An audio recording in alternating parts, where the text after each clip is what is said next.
Let's talk about sex, baby. Let's talk about bukkake. My name is Sareth Ney, and I'm a dirty son of a peach. And it all started when I was 15 years old. I thought it would be a good idea to steal a nudie mag from my uncle. But I didn't know how much he cried during sex. All the pages were all wrinkly and they were all stuck together. I thought they were his tears and his boogers. But they were actually his knuckle babies and his water-based lube. And my mom found it and she tore it right in front of me. And it saddened me because it reminded me of the Oklahoma City bombing. Because all the dead babies came out of it.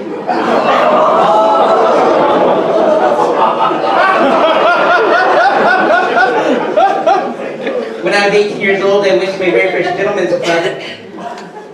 It turned out it used to be an old church.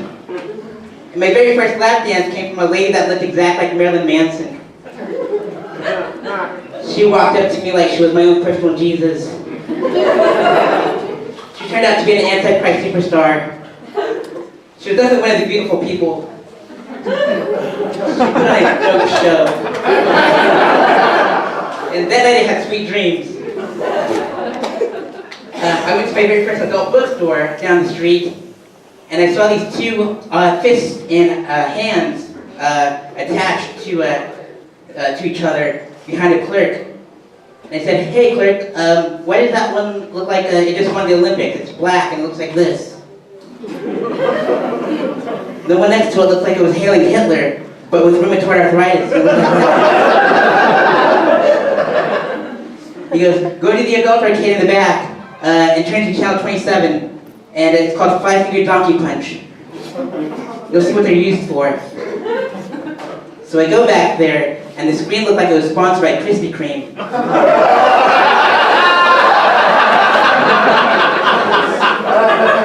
And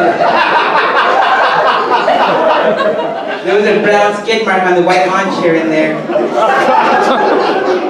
I popped in a tub and didn't sit down, and I played Five-Finger Donkey Punch, and there was a black fist in someone's bum. And they pulled it out, and it looked like a rosebud. And I thought I was watching Citizen Kane. When I was in Los Angeles, I lived out there, and I visited this very gay-friendly part of town called West Hollywood. And there's a crosswalk called San Vicente in Santa Monica, and it's all rainbow colors all the way around. And I thought by crossing it, I would run into a leprechaun that would give me a bag of Skittles. But I was greeted by a big gay bear with a nice whip. And by nice whip, I mean a BMW. And he says to me, "Hey, cub." I'm like, "I'm not a cub, I'm a Rockies fan, I'm from Colorado."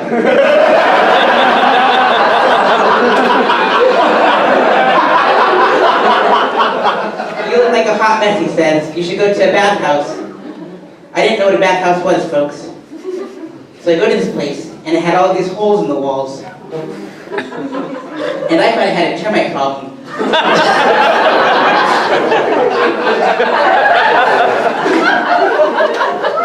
And out of nowhere, this pecker hits me right in the back of the leg.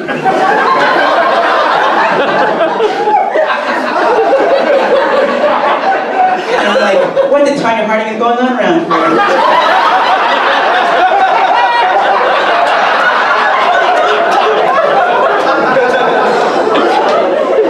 Another pecker hits me right in the face. And I'm like, "What the Ronda Rousey?" And I saw this guy's face on the other side of the wall, and I said, "Hey, mister, what am I supposed to do here? Am I supposed to feed you snacks?" He goes, "No, you're supposed to put your pecker to this wall." I'm like, "There's no duct tape around this wall. I'm not getting splinters in my wig." So his pecker comes to the wall. There's three peckers facing me in all these directions.